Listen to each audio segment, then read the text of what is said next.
Hello friends, എല്ലാവർക്കും ഒരു happy വെള്ളിയിലേക്ക് സ്വാഗതം. അപ്പോൾ ഇന്നത്തെ വീഡിയോ ഓണസദ്യയുടെ ഒരു പ്രധാനപ്പെട്ട ഐറ്റം ആയിട്ടുള്ള സാമ്പാർ ഉണ്ടാക്കുന്ന വീഡിയോ ആണ് കേട്ടോ. അപ്പോൾ നമുക്ക് വീഡിയോ കണ്ടിട്ട് വരാം. അതിനായിട്ട് ഞാൻ 1/4 കപ്പിൻ്റെ പകുതി പരിപ്പാണ് കേട്ടോ എടുത്തേക്കുന്നത്. കാരണം കുറച്ച് സാമ്പാറേ ഉണ്ടാക്കണുള്ളൂ. അത് നന്നായിട്ടൊന്ന് കഴുകിയിട്ട് കുക്കറിലിട്ട് ആവശ്യത്തിനുള്ള വെള്ളം ഒഴിച്ചിട്ട് കുറച്ച് വെളിച്ചെണ്ണ ഒഴിച്ചിട്ടുണ്ട് കേട്ടോ.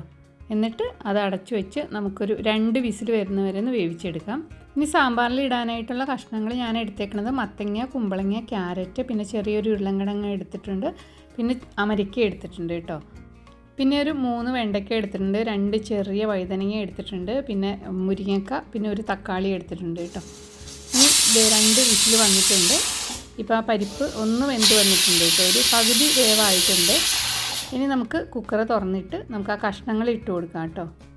നമ്മുടെ മത്തങ്ങ, ക്യാരറ്റ്, ഉരുളൻകിഴങ്ങ്, കുമ്പളങ്ങയൊക്കെയുള്ള ആ കഷ്ണങ്ങളാണ് ആദ്യം ഇട്ട് കൊടുക്കുന്നത്. എന്നിട്ട് നമുക്ക് ഇത് ഒന്ന് അടച്ചു വെച്ചിട്ട് വീണ്ടും ഒരു 2 വിസിൽ ഒന്ന് വേവിച്ചെടുക്കാം കേട്ടോ. ഇപ്പോൾ പരിപ്പ് പകുതിയേ വെന്തിട്ടുള്ളൂ. ഇനിയിപ്പം നമ്മൾ ഈ കഷ്ണങ്ങൾ കൂടി ഇട്ട് 2 വിസിൽ നമ്മൾ കുക്കർ വേവിച്ച് കഴിഞ്ഞ് കഴിഞ്ഞാൽ ആ കഷ്ണങ്ങളും പരിപ്പ് നന്നായിട്ട് വേവും. ഇനി നമുക്ക് ഈ വെണ്ടയ്ക്കയും വഴുതനങ്ങയും ഒക്കെ നന്നായിട്ടൊന്ന് വഴറ്റിയെടുക്കണം കേട്ടോ. ഒരിത്തിരി വെളിച്ചെണ്ണ ഒഴിച്ചിട്ട് ഒരു 1/2 സ്പൂൺ വെളിച്ചെണ്ണ ഒഴിച്ചിട്ട് നന്നായിട്ടൊന്ന് വഴറ്റിയെടുക്കാം. ഇപ്പോൾ ഇതേ 2 വിസിൽ കഴിഞ്ഞിട്ട് ഇതേ കഷ്ണങ്ങളും പരിപ്പൊക്കെ വെന്തിട്ടുണ്ട്. അപ്പം നമ്മൾ മുരിങ്ങക്ക ഇട്ട് കൊടുത്തിട്ടുണ്ട് കേട്ടോ. മുരിങ്ങക്ക ഇട്ട് കൊടുത്ത ശേഷം നമുക്ക് ഇനി ഇതിലേക്ക് ആവശ്യമായിട്ടുള്ള മഞ്ഞൾപ്പൊടി ഇട്ട് കൊടുത്തിട്ടുണ്ട്, പിന്നെ ആവശ്യത്തിനുള്ള ഉപ്പ് ഇട്ട് കൊടുത്തിട്ടുണ്ട്.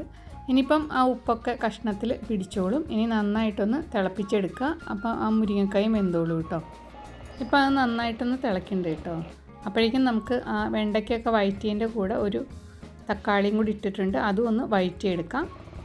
ഇനി നമുക്ക് പുളിവെള്ളം ഒഴിച്ചു കൊടുക്കാം. പുളി നന്നായി പിഴിഞ്ഞ് അരിച്ചെടുത്ത പുളിവെള്ളമാണ് കേട്ടോ ഞാൻ ഒഴിച്ചു കൊടുക്കുന്നത്. അപ്പോൾ പുളിവെള്ളം ഒഴിച്ചു കൊടുത്തിട്ടുണ്ട്. ഇനി നന്നായിട്ടൊന്ന് തിളച്ച് വരട്ടെ. നമുക്കപ്പോൾ തക്കാളിയും അതും നന്നായിട്ടൊന്ന് വഴറ്റിയെടുക്കാം. വഴറ്റിയെടുത്തിട്ട് നമുക്ക് കൂട്ടാനിലേക്ക് ഈ കഷ്ണങ്ങളും കൂടി ഇടാം കേട്ടോ.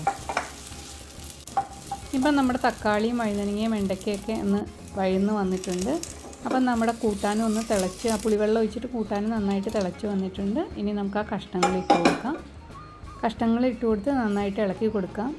ഈ പുളിവെള്ളം ഒഴിച്ച് കഴിഞ്ഞിട്ടാണ് നമ്മൾ ഈ വെണ്ടയ്ക്കയും തക്കാളിയും ഒക്കെ ഇടുന്നത്. അതുകൊണ്ട് തന്നെ നന്നായിട്ട് വെന്തിങ്ങനെ ഉടഞ്ഞു പോവില്ല കേട്ടോ. അല്ലെങ്കിൽ വെണ്ടയ്ക്ക ഇട്ട് കഴിഞ്ഞ് കഴിഞ്ഞാൽ പിന്നെ വല്ലാണ്ട് അങ്ങോട്ട് വെന്തു പോവും. അതിപ്പോൾ പാകത്തിനേ വേവുള്ളൂ.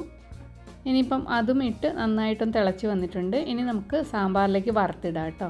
അപ്പം ഞാൻ സാമ്പാർ പൊടി ഇട്ടിട്ടില്ല. ഇപ്പം നമ്മൾ കടുകും കുറച്ച് ഉലുവയും ചുമന്ന മുളകും കറിവേപ്പിലയും കൂടെ ഞാനൊരു പാത്രത്തിലേക്ക് വറുത്തിടാനായിട്ട് വെച്ചിട്ടുണ്ട്. ഇനി നന്നായിട്ട് ആ കടുക് നന്നായിട്ടൊന്ന് പൊട്ടി വരുമ്പോൾ നമുക്ക് സാമ്പാർ പൊടി ഇട്ട് കൊടുക്കാം കേട്ടോ. ഞാനിപ്പോൾ ഡയറക്റ്റായിട്ട് കൂട്ടാനിലേക്ക് ഇടുന്നില്ല. ഇതിൽ ഈ നമ്മൾ കടുക് വറുത്ത എണ്ണയിൽ ജസ്റ്റ് ഇപ്പം ഞാൻ ഗ്യാസ് ഓഫ് ചെയ്തിട്ടാണ് ആ പൊടി ഇട്ട് കൊടുത്തത്. എന്നിട്ട് ജസ്റ്റ് ഒന്ന് വഴറ്റി കൊടുക്കുക. ജസ്റ്റ് ആ പച്ചമണം ഒന്ന് മാറാനായിട്ടാണ് കേട്ടോ സാമ്പാർ പൊടിയുടെ. ഇപ്പം നമ്മളത് ചെറുതായി ഒന്ന് വഴറ്റി എടുത്തിട്ടുണ്ട്. അപ്പോൾ ആ പച്ചമണമൊക്കെ ഒന്ന് മാറിയിട്ടുണ്ട്. ഇനി നമുക്കിത് കൂട്ടാനിലേക്ക് ഇട്ട് കൊടുക്കാം. എന്നിട്ട് നമുക്ക് നന്നായിട്ടൊന്ന് ഇളക്കി യോജിപ്പിച്ച് കഴിഞ്ഞാൽ നമ്മുടെ സാമ്പാർ ഇവിടെ റെഡി ആയിരിക്കുകയാണ് കേട്ടോ. ഇത് കുറേ ടൈപ്പിൽ സാമ്പാർ കുറേ തരത്തിൽ നമുക്ക് ഉണ്ടാക്കാം. നാളികേരം അരച്ച് ഉണ്ടാക്കുന്ന സാമ്പാറുണ്ട്. പിന്നെ സാധാരണ സദ്യ സ്റ്റൈല് സാമ്പാറിൽ വെണ്ടയ്ക്കയും വഴുതനങ്ങയും അല്ലെങ്കിൽ മുരിങ്ങക്ക, തക്കാളി അത്രയൊക്കെ ഇടാറുള്ളൂ കേട്ടോ. സാധാരണ അങ്ങനെയാണ് സദ്യ സ്റ്റൈല് സാമ്പാർ ഉണ്ടാക്കുന്നത്.